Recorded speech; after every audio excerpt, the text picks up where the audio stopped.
कभी सोचा है जो सपने आप देखते हो वो आपकी पास्ट लाइफ की यादें हो सकती है?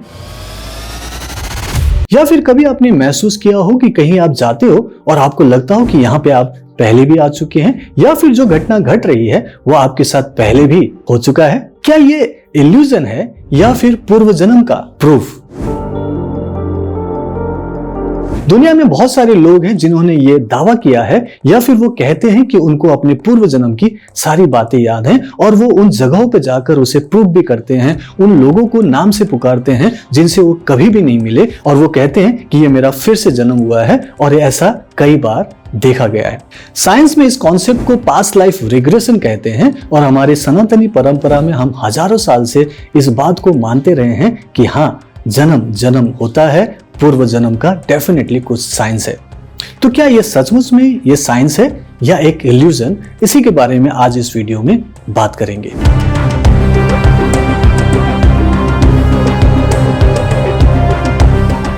अगर हम अपने इतिहास की बात करें, महाभारत की उस लड़ाई की एपिसोड की बात करें जहां लड़ाई के आखिरी समय में जब भीष्म पितामह को बहुत सारे तीर लगे हुए थे और उसी तीर के ही सैया में लेटे हुए थे और वो सोच रहे थे कि मुझे इतना कष्ट क्यों हो रहा है, क्योंकि उनका प्राण नहीं निकल रहा था। वो सोच रहे थे मैंने ऐसा क्या किया जिसकी वजह से मुझे इतना कष्ट झेलना पड़ रहा है। और तभी वहां श्री कृष्ण आए और उन्होंने पूछा कि पितामह क्या हो गया, क्या सोच रहे हो, आपको इतना कष्ट हो रहा है, अपने प्राण क्यों नहीं त्याग देते?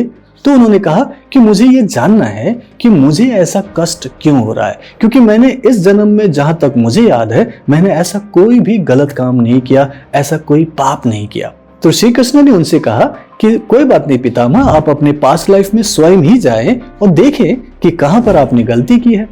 तो भीष्म पितामह ने कहा कि श्री कृष्ण, मैं पहले ही वहां जा चुका हूं, मैंने अपने पिछले 7 जन्म देख लिए हैं और मुझे अभी तक ऐसा कोई कारण नहीं मिला जिसकी वजह से मुझे ये कष्ट भोगना पड़े, क्योंकि मैंने हर जन्म में अच्छे काम किए हैं और मुझे सब कुछ याद आया है और मैंने ये 7 जन्म बहुत अच्छे से बिताया, तो मुझे अभी तक इसका कारण मिला नहीं।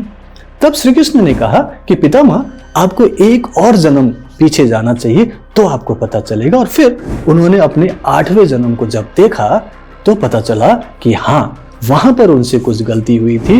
वहां पर वो एक राजकुमारी थे और रास्ते में जा रहे थे रथ लेकर, तो एक सांप पड़ा हुआ था जिसे उन्होंने मरा हुआ सोचकर उस पे तीर घुसाकर उसे दूर फेंक दिया था और वो कांटेदार जो एक झाड़ी थी वहां पर जाकर तड़प तड़प के वो सांप मरा। और वो सांप ने उसे श्राप दिया था कि एक दिन तुम भी ऐसे ही कष्ट से मरोगे, और वो श्राप उनको 8 जन्म के बाद इस जन्म में लगा। इसका मतलब है कि पास्ट लाइफ तो होता है और ऐसा पहले भी देखा गया है,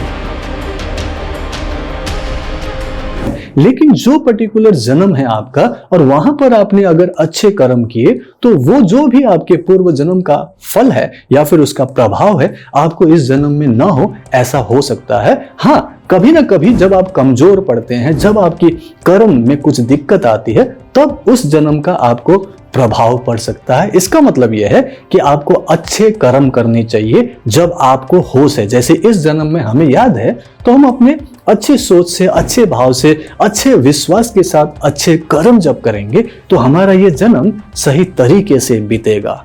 बाकी आप जो कर रहे हो, जो भी कर्म आपसे होता है, उसका फल तो आपको भोगना ही है, चाहे इस जन्म में या तो अगले जन्म में। तो ये जो घटना है ये प्रूफ करता है कि हाँ, हमारे सनातनी परंपरा में ऐसे हजारों एग्जाम्पल्स हैं जहां पूर्व जन्म के बारे में बताया गया है। और आज के जमाने में भी ऐसे कई सारे एपिसोड, कई सारी न्यूज देखने को मिलते हैं जब कोई बच्चा बड़ा हो रहा हो तो उसे कुछ अजीब अजीब बातें करते हुए, अजीब सी कहानी कहते हुए सुनते हैं। माँ बाप शुरू में मानते हैं कि शायद बच्चा है और कुछ भी कह रहा है, लेकिन जब वो बड़ा होता है और सही तरीके से समझा पाता है तो देखा गया है कि वो अपने पूर्व जन्म के बारे में बता पा रहा है और वो ये भी बता पा रहे थे कि वहां पे क्या क्या हुआ था और किन किन लोगों से मिला था। और कई बार वो वहां जाते हैं और उनसे बात करते हैं तो पता चलता है हाँ, उस नाम का कोई इंसान वहां था जिसकी मृत्यु हो गई थी, और ये इंसान उसके बारे में जब इतने अच्छे से समझ रहा है और बता पा रहा है तो उससे यही साबित होता है कि जो इंसान उस जगह पे कभी नहीं गया हो, उस जगह के बारे में उसके घर वालों को, माता पिता को नहीं पता हो, लेकिन फिर भी अगर वो उसके बारे में पूरी डिटेल में बता रहे हैं और हर चीज का रेफरेंस दे रहे हैं, तो इससे क्या साबित होता है कि हाँ, जन्म और जन्म होता ही रहता है। ऐसी ही कहानी है शांति देवी की, जो सिर्फ 4 साल की थी और अलग तरीके से भाषा में बात करती थी, और धीरे धीरे जब उसे समझना शुरू किया तो उन्होंने बोलना शुरू किया कि वो एक ऐसे इंसान की पत्नी है जो एक बिजनेसमैन है, जो मथुरा में रहते हैं, और उनके बारे में उन्होंने बहुत सारी बातें बताई। तो उनके स्कूल के एक हेडमास्टर थे, वो उन्होंने उसको इन्वेस्टिगेट किया और वहां मथुरा में जाके जब पता किया, सचमुच में वहां पे उनकी हस्बैंड से मुलाकात हुई और उनकी जो भी डिस्क्रिप्शन दिया गया था, जो भी उनकी पहचान बताई थी, वो पहचान भी सही साबित हुआ। और इससे पता चला कि ये जो शांति देवी है वो लुगडी देवी की पुनर्जन्म है, जिसकी मृत्यु अपने बच्चे के जन्म देने के वक्त 1925 में हो गया था। और उसके बाद जब उन्होंने ये जन्म लिया और 4 साल के होने के बाद उन्होंने ये सारा डिस्क्रिप्शन दिया, जिससे पता चला कि हाँ, पूर्व जन्म की घटनाएं होती है और इसको प्रॉपर तरीके से डॉक्यूमेंट किया गया। इससे साबित होता है कि हाँ, इंसान बार बार जन्म लेते हैं और ये किसी किसी को याद भी होता है।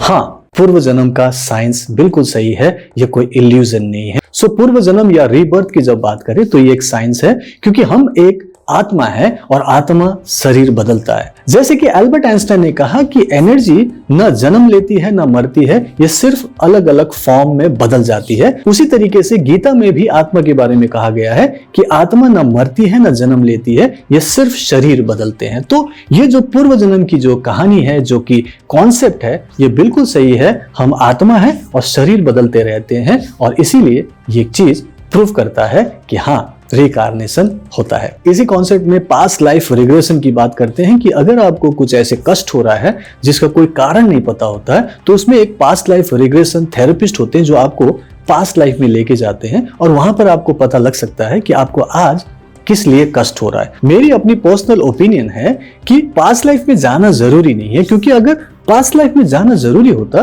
तो ईश्वर एक ऐसी व्यवस्था करते कि हर एक इंसान को अपना पास्ट लाइफ पूरी तरह से याद हो, लेकिन ऐसी व्यवस्था नहीं की गई है। कोई कोई किसी किसी को ही याद होता है, जो कि उनकी अपने किसी कारण से होता होगा, बट नेचुरली सभी के लिए पास्ट लाइफ में जाना जरूरी नहीं है। इससे कई सारे कंफ्यूजन्स क्रिएट हो सकते हैं और कई बार आपकी लाइफ में प्रॉब्लम शुरू हो सकती है। फॉर एग्जांपल, आपके जो आज पिताजी हैं, वो पिछले जन्म में एक ऐसा दोस्त था जिसने आपको धोखा दिया था और उस धोखे की वजह से आपकी मृत्यु हुई थी। तो सोच के देखें कि आप आज अपने पिताजी को किस नजर से देखोगे, और ऐसे कई सारे एग्जाम्पल हो सकते हैं। इसीलिए पास्ट लाइफ को जानना जरूरी नहीं है। सो रेकी एंड माइंड पावर में हम जो हीलिंग करते हैं, उससे हम अपने पास्ट लाइफ के उन्हीं ब्लॉकेजेस को दूर करते हैं, और जब वो ब्लॉकेज दूर होता है तो आपका प्रेजेंट ऑटोमेटिकली पॉजिटिव हो जाता है, शांति से भरने लगता है, बीमारियां दूर होती है, रिश्ते ठीक होते हैं, फाइनेंशियल कंडीशन सुधरने लगता है, मतलब आपकी लाइफ बेटर होने लगती है। इसलिए पास्ट लाइफ को मानते हैं कि वो होता है, लेकिन उसको जानना या उसकी तरफ जाना जरूरी नहीं है। आपको अपने प्रेजेंट को सुधारना जरूरी है, जो आप आज से ही सुधार सकते हैं, क्योंकि कहा गया है जैसा सोचोगे वैसा बनोगे, जैसा कर्म करोगे वैसा फल पाओगे। इसलिए एकदम पॉजिटिव होने की कोशिश करें, अपनी लाइफ को बेटर बनाएं और अपने फ्यूचर को खुद क्रिएट करें। सो आज के लिए इतना ही। आई होप एंड बिलीव कि ये वीडियो आपको पसंद आया। अगर आपको ये वीडियो पसंद आया, इसे लाइक एंड शेयर कीजिएगा, और अगर आपने मेरा चैनल सब्सक्राइब नहीं किया तो सब्सक्राइब कर लीजिएगा। सो मैं आपको अगले वीडियो में मिलता हूं। See you in next video. Thank you so much.